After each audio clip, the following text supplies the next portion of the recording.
Rome was not built in a day, but the citizens who built Rome were intentional about building Rome.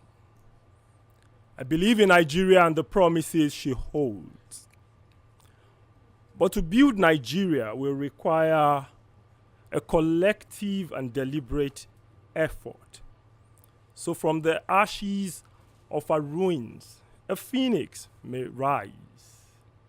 A Yoruba proverb says, Baba mobi anlo, oyeka mobi atimbo. Meaning, if we do not know where we are heading to, we should at least know where we're coming from. On that backdrop, I'll be doing a poem this evening titled, Where Are Those Days? Can I verily bury this memory?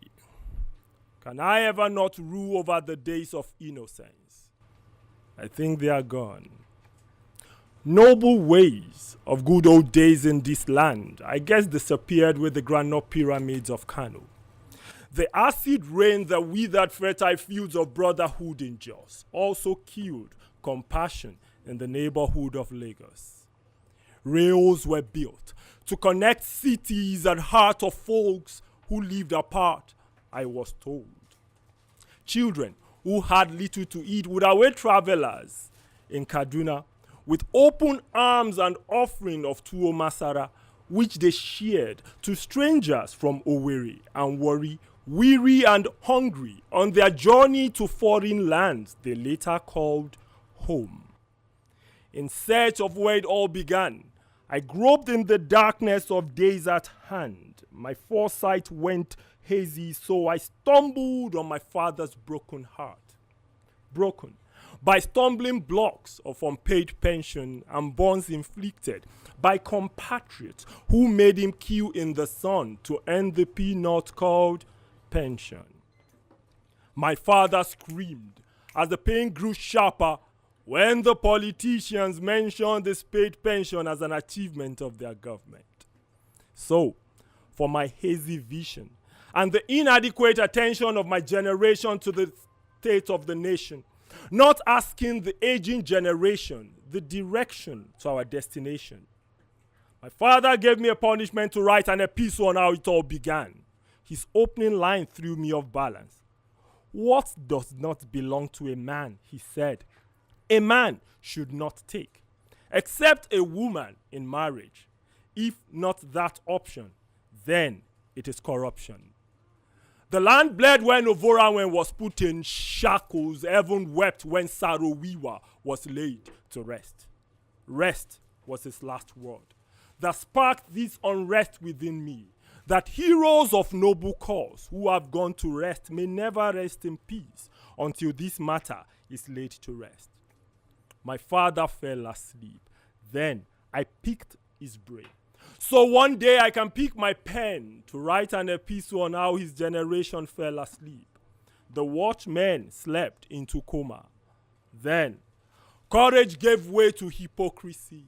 Weakness mistaken for meekness. The warriors are in shackles of comfort. The just are gagged with wealth.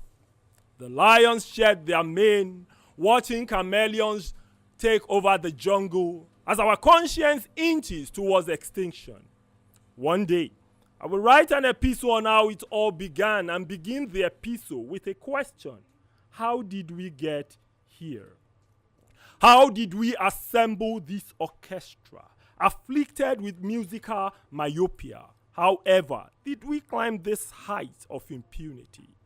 From where we overlook the fact that we goaded ourselves into this labyrinth, in which we have lost the path to utopia and found a cemetery of regrets to bury the relics of our days of glory. So I ask, where are the days of glory? Where are those days? Nothing went to waste. We made tangible things from things of little worth, like tins of milk recycled to containers for moi moi, and the big ones reused for storing detergents.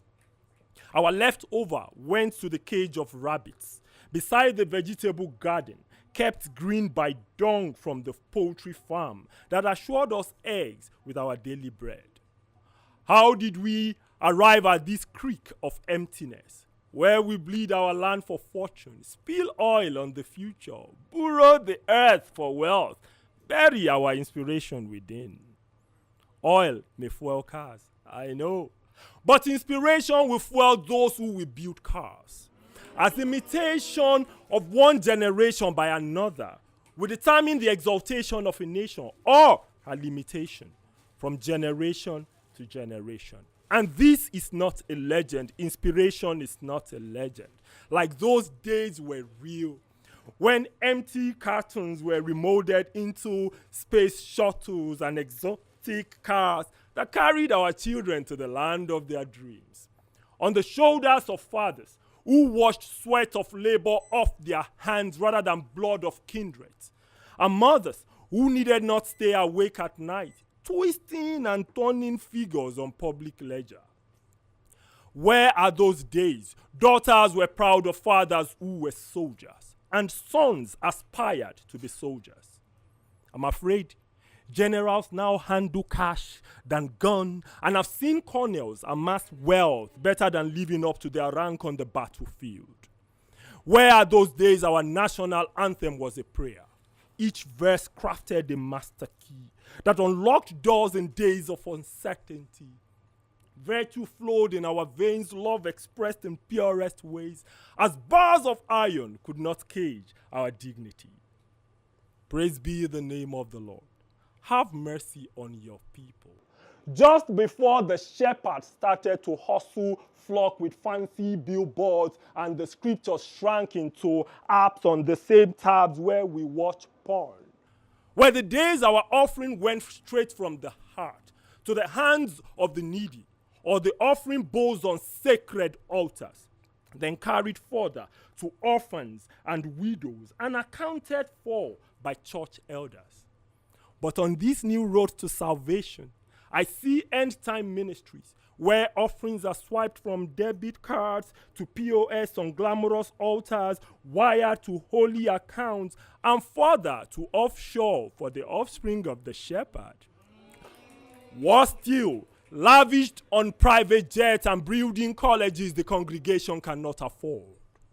Alhamdulillahi Rabbil Alamin. Astaghfirullah. As I long for those days to be back when peace was not haram, but what we made with our neighbors no matter their religion.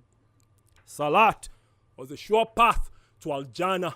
We would never kneel on sajada covered in blood, as our sons would not carry weapon after ablution, taking our daughters into captivity to be married off to sons of a gun. Heed my word or kill it. We may pray on Arafat, worship on Sinai, fast for 365 days back to back, not until our arms are coated in peace, stretched forth in unity, until the eagles take flight, the horses regain their dignity, not until our lions refuse to shed their mane, watching chameleons take over the jungle, then the hope we can rekindle that days to come may become days when bars of iron will cage our fear to turn the wheel of progress into a movement led by chariots of patriots who will make a difference in their time and space. Thank you, ladies and gentlemen.